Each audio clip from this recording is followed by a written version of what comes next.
Hello, I'm Dr. Ray. Hi, and I'm Eric, and I'm angry. Well, not really, but we're going to talk about anger. Anger is something very common to men, but we're going to talk about what anger really is, like where it really comes from in a man, and how to not let it, take over things and cause bad things. You want to take it away, Dr. Ray? Tell us a little bit about what and Yeah. why anger shows up for men. So typically, underneath anger is usually sadness, hopelessness, the feeling of being defeated, vulnerable, and so forth.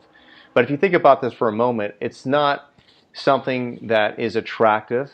There's the double standard there because a woman could be sad. Uh, she could be in her office and be crying and so forth. And typically, people might be a little bit more supportive. It's fine. It's okay. Of course, yes, more men can communicate how they feel, but again, it's not a common thing where you have men say, "I'm sad. I'm sad." We don't go to other men and say, "Just hold me, Bill. Just hold me, Mark," or whatever it is. Typically, it's that we push that down, and then it turns into energy, unprocessed energy, which ends up leading to anger. And so, what is more attractive typically in our culture, in a masculine driven culture? A man who becomes a workaholic, a man who detaches himself and just all he does is work. I mean, it could be because this makes him feel better. At least when he's detached from his heart, he's able to be productive, make money, take care of business, and accomplish things. But little things, especially in a relationship, he can explode because he has pushed all of those emotions down. hmm A lot of times, a big keyword here, a big catalyst for anger in a man is the emotion of shame. I've noticed that. So, like for example, I've been in relationships and had situations where my girlfriend maybe was trying to offer even positive feedback or critiquing me on maybe how I wasn't showing up in certain ways in a relationship or perform, or maybe I could do better. And there's a part of me that kind of like I felt myself getting angry and defensive and wanting to push back on that. And when I stepped back from it and really got brutally honest with myself, really I was ashamed that I wasn't really living up to my potential, and I knew that I could be. And so you have to be careful because anger is often an outlet. It's not a very constructive outlet. You could be suppressing.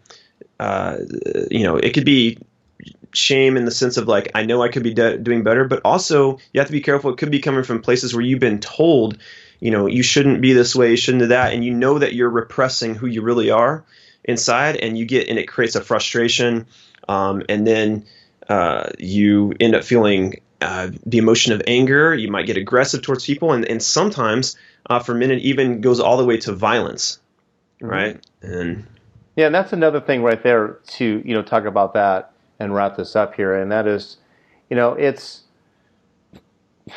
people sometimes associate masculinity with violence or aggression with masculinity, and what it's not. And actually, that when you are in your emotions hmm and you are not able to self-regulate, you are in your feminine.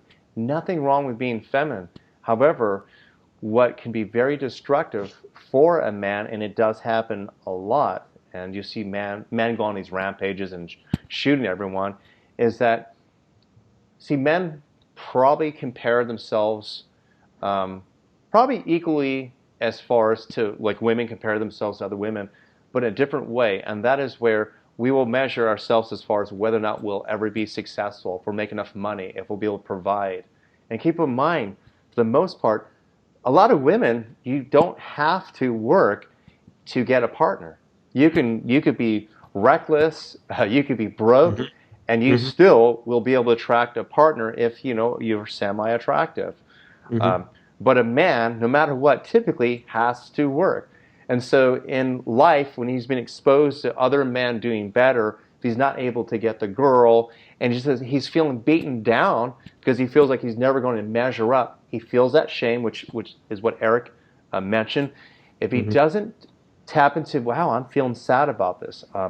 I'm feeling this. If he doesn't connect with people, it starts growing and festering, and then it can lead to where he explodes Yep. and you don't know why. And so it Yep. can lead to violence. So whether you're feeling sadness or anger, it's really important to honor it. And with that, that can lead you to what you want to do next and how to participate in life in a much healthier way, which is something I teach men. Yeah, I can totally, absolutely relate to what you say, just in my own personal experiences. And on a positive note, even if you like, listen, it's tough to be a man today. It does take a lot of money to, just things are a little more expensive, whatever. Like there are some circumstances, but you can still connect to masculinity despite all that stuff. But if you're honest with yourself, if you're honest with your emotions, and you have some quiet time, and you can admit to yourself and find out what it is, where you feel a sense of maybe inadequacy, just saying it, just connecting to that truth, realizing it, the anger goes away. Yeah.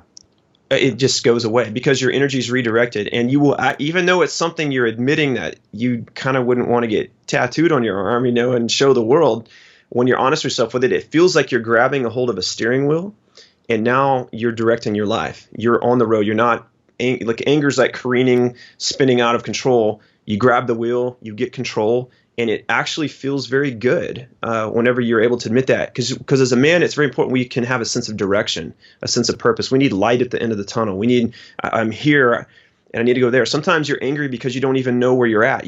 Sometimes you're not thinking about your emotions enough to get down to the bottom level of what it is that's causing it. And that's why I love Dr. Ray, because Dr. Ray knows how to get you there, right? I've worked with you personally and had, shit come up that I'm like, damn, I didn't even realize that that's what it is, but you're right. Like then I felt empowered. And I know we got a bunch of men together and created a course. We had men in a live room, and they're sharing their, issues with masculinity.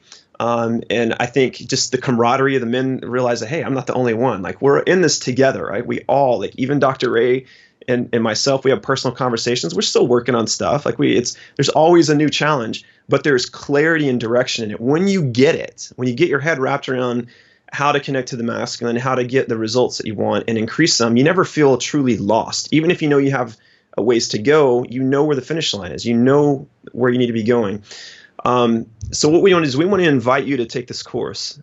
It's 4 hours of content packed into a video, and there's a bunch of techniques and exercises that go with it.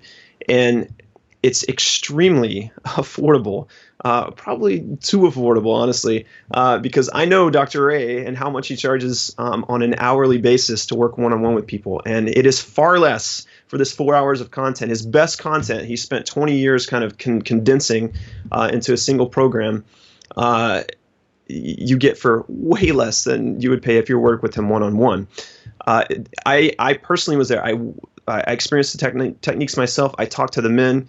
Everyone absolutely loved it. They felt empowered and connected. And we want you to have that, because we think that men need to get together and kind of reclaim masculinity in the world and be the heroes again, heroes in our own life and heroes to the people that we love and care about.